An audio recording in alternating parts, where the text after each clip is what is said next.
Hi everyone, I'm Pierre and this is the Fantasy Football Endgame, where our goal is to help you win at fantasy. That's it, that's the bottom line. And so I'm here with the top 10 waiver wire pickups heading into week 3. I feel like the season just began and here we are already getting ready for the third week of the season. Hard to believe. So we're going to help you all week long, of course, leading up to the weekend and our start-sit shows. We now have 2. Don't forget, if you're new to the end game, let me just tell you, we're going to do Saturday night. We're going to have our start-sit lineup advice that's open to the public. You can join us here on YouTube for a live stream.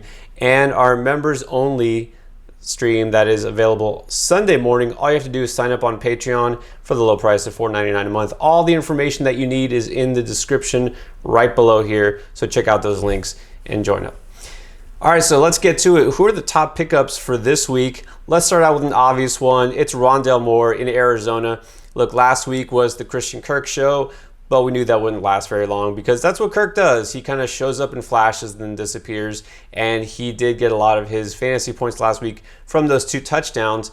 Well, Rondale Moore, you can say, well, yeah, he got a lot of his yardage and his score, on one big play, and that big play was really all thanks to Kyler Murray. If you saw his improvisation there, his scrambling ability, that's what Kyler Murray does. But still, it wasn't just that one play.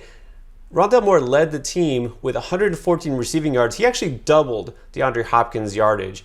Okay, and this is a guy who was targeted 7 times. That's heavy usage. It wasn't just one big splash play, and that's what they got him for. Second round pick, they plan to use him. This is a perfect fit in this air raid offense, so expect big usage from Rondale Moore going forward. He's definitely somebody to pick up in all formats. Now, the number 2 waiver wire pickup I have for you this week is somebody that was absolutely not on anyone's radar, including mine, going into this season because really he did absolutely nothing as a rookie. That's KJ Osborn in Minnesota. Now, I actually know Osborn pretty well, being a Miami Hurricanes fan, because after spending some time in Buffalo, that's right, the University of Buffalo, one assumes, then he transferred to Miami, and well, he didn't really put up big numbers. He was a solid player, but didn't do a whole lot, and some people probably don't even know that he was in the NFL last year because he did absolutely nothing. And now, after a pretty quiet training camp, we really didn't hear his name mentioned at all. They went out and signed D.D. Westbrook to be maybe the wide receiver 3. Well, no, Osborn said, forget that, I'm the guy. Can you believe that after 2 games, Osborn has actually outproduced Justin Jefferson in each of those games? He was the leading receiver in week 2 here against Arizona. That's right, KJ Osborn, not Adam Thielen or Justin Jefferson.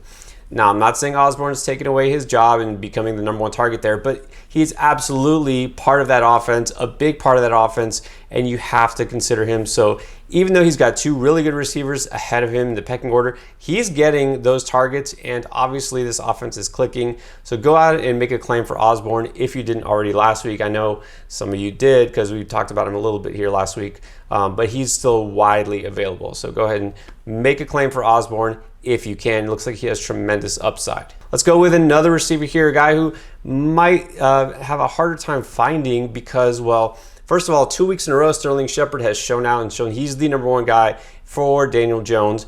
And also, he played already on Thursday, so a lot of people maybe were able to pick him up or whatnot, make a claim earlier this weekend. But Sterling Shepard, after 2 games, has 207 yards, far and away the leading target there for the Giants. Evan Ingram's still out. He might come back in week 3, but look, let's face it, that's not a huge concern at this point. Shepard looking like the guy and kind of that safety blanket. Kenny Golladay is not looking like the main guy there, which is kind of something that Chris and I have talked about. The transition, right, the health issues. Going to be some tough sledding for Golladay, at least in the beginning. So Shepard looking very reliable, and we know he's a quality player. So go out and think about making Shepard a number 3 receiver or a flex play, especially in PPR leagues.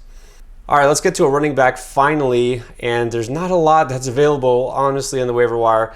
Depends on your league, but Sony Michel might still be out there in some leagues because, well, he barely played in week 1, and we just didn't know what he was going to bring to the table.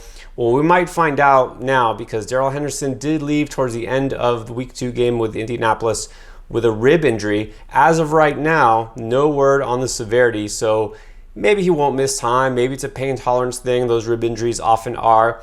Maybe he does miss time. It's hard to say. But either way, even if Henderson does play, I still think you make a claim for Michel because he was going to be part of this offense at some point anyways.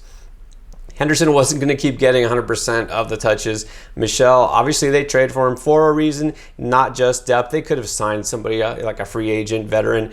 They could have done something else, but they secured Michel for a reason. And he was actually pretty good in relief this game. He had 10 carries for 46 yards. Didn't catch a pass, but we know he actually graded out fairly well. A lot of people think he can't catch the ball.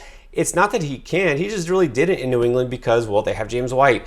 And Michel actually graded out fairly decently, according to PFF last year, as a pass catcher. So I think he'll cut into some of Henderson's value at some point, and it could be very soon this week.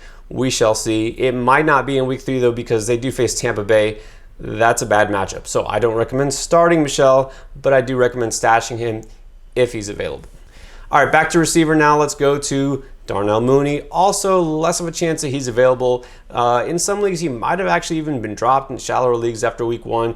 Disappointing start. And, Andy Dalton is, well, he was still the quarterback, but now he is hurt, it looks like. Again, don't know how long, if at all, if he's going to miss games, but there's a good chance Justin Fields finally takes over. Bears fans are happy about that. Fantasy managers, we are happy about that too. And Mooney actually had a decent game, 6 catches for 66 yards. And you know what? He is going to be clearly the number 2 receiver there behind Allen Robinson anyway. So if Fields does take over, that's just good news. And that means that we should have even more interest. So if he's available still in your league, go ahead and pick him up. This is a guy who has a lot of upside going forward. Another receiver I want to talk about is Henry Ruggs. Definitely a much bigger name here. First round pick, for some reason, was the first receiver taken in the draft last year. Well, he sure looked like every bit the top receiver of the draft class. And he went for 113 yards in week 2. Derek Carr looks like a different person. It's like he and Aaron Rodgers switched bodies. I don't know. But Henry Ruggs finally did what people were expecting him to do, and that is go deep and make those big plays. Had that big chunk yardage, and it wasn't just that though. He actually tied with Darren Waller for the team lead with 7 targets. That is a lot more interesting than that one bomb, because you can make that big splash play once in a while. That doesn't make you consistent or fantasy relevant, but the fact that he was targeted over and over again, that is what we want to see. They said they were going to get him more involved in the offense, and it looks like they have. So definitely interested in Ruggs. Now, it's not a great matchup going against Miami in week 3. That secondary, if anything, is a strength of theirs. But I should also warn you that it doesn't matter, because look at who the Raiders have played in week 1 and 2. They played Baltimore and Pittsburgh. Those are supposed to be some of the best defenses in the league, and Derek Carr is shredding them apart, piling up yardage. So maybe this offense is just really clicking. Tim Patrick doesn't have a huge ceiling. I did recommend him last week, one of my top waiver wire pickups, but he did reward owners with a touchdown. 37 yards, I mean, it's kind of modest. It was really the Cortland Sutton show. But at least one thing we know for sure, Patrick does seem like the wide receiver 2 in that offense.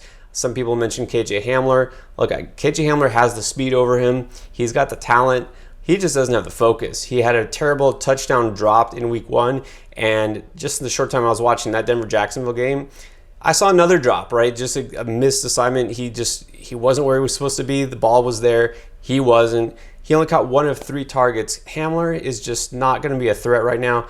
Patrick is the guy, and he's being targeted in the red zone, and that's important. So, no, he's not going to put up Jerry Jeudy type of numbers. He never was. But he's somebody that you can look to as your 4th receiver, your flex play maybe, especially in good matchups like he had with Jacksonville. And, oh, by the way, he gets the Jets next week. That's a really good matchup. That's a time maybe to roll him out again. So I'd stick with Tim Patrick for right now because of the way things are looking. That Denver offense might actually even do better because Jacksonville put up sort of a fight, at least in the first half. All right, back to another running back here. Let's go to J.D. McKissic. We had forgotten about him. We kind of discarded him after week 1 because he didn't even catch a single pass, and that's basically all he does, right? He's a running back, but he barely carries the ball. He's there because he's sort of like another version of James White. He's that outlet, that safety blanket. And with Taylor Heineke coming in at quarterback, we thought everything would just get worse for him. And instead it was the opposite. Heineke looked great, 300 plus yards, led his team to a victory. And McKissic finally did what we expected him to do, and that's catch the ball. 5 receptions for 83 yards. And oh, by the way, a touchdown on the ground That made a lot of Antonio Gibson owners pretty mad, but it was McKissic getting the ball from the 2-yard line, so a touchdown plus those receiving stats. That's exactly what you would think of from last year with McKissic when he caught 80 passes on 110 targets. We'll see if he gets that kind of volume again, but there still aren't a lot of options as long as Curtis Samuel is out, which he is for the foreseeable future. Just after McLaurin and Logan Thomas, there's just not a lot of options. So I think McKissic is going to produce kind of that solid RB3 value week in and week out. And week 3, bad matchup with Buffalo, but might be good for him because they're going to have to play from behind, possibly pass the ball a lot. That works into his favor as opposed to the actual running back of Gibson. So definitely keep an eye on McKissic. It's not a guy who's going to necessarily win you a week, but you don't always need that from a guy that you're picking up off of waivers because there's not that many of guys like that anyways. All right, 2 more. Let's talk about Cordarrelle Patterson. Look, I know that the role he has is that kind of a jack of all trades, that Swiss Army knife. He's a receiver who also plays running back. But that's what is intriguing about him is he gets carries and receptions, and most of all, the goal line work. He's a guy who scored 2 touchdowns. So Mike Davis is still technically the guy there. He actually had more carries and receptions than Patterson, but Patterson had more yardage on his receptions. And Patterson's a guy who scored on the ground and in the air, and Davis just hasn't.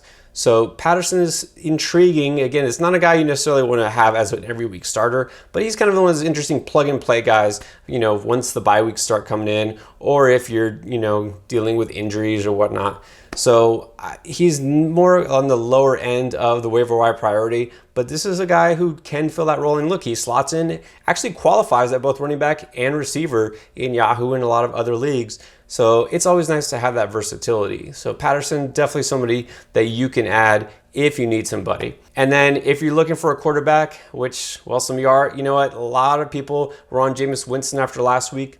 You picked up the wrong guy in that game. Instead of him, it should have been Sam Darnold in Carolina. Jameis Winston went back to a pumpkin looking like he did, well, all his career. Throwing interceptions, no touchdowns. Meanwhile, Sam Darnold, 305 yards, 2 touchdowns. Carolina is 2-0. And guess what? They get to play Houston on Thursday night. I'm not saying you have to go out and add and stream Sam Darnold, but if you're streaming anyways and you're looking for somebody, it's got to be Sam Darnold at this point. So many quarterbacks now getting injured, and Sam Darnold is looking really strong. Smart pickup, Matt Rule and Joe Brady. You got to give credit to them. It looks like leaving New York is actually just everything that Sam Darnold needed. He's got 2 quality receivers in DJ Moore and Robbie Anderson, and having Christian McCaffrey back in the backfield is sort of a quarterback's best friend. So a nice floor every week. And again, let's just see what he does against Houston this week. It could be something that elevates Darnold to, dare I say, QB1 fantasy status, but we'll see. All right, those are my top 10 waiver wire pickups for week 3. Again, check out this channel all week, all season long. We're here to help you win. Guys, check out our Start Sit show, especially this weekend. All that information is in the link below. And if you haven't already, for some reason, hit subscribe. Help us out. We appreciate it. All right, thanks for watching.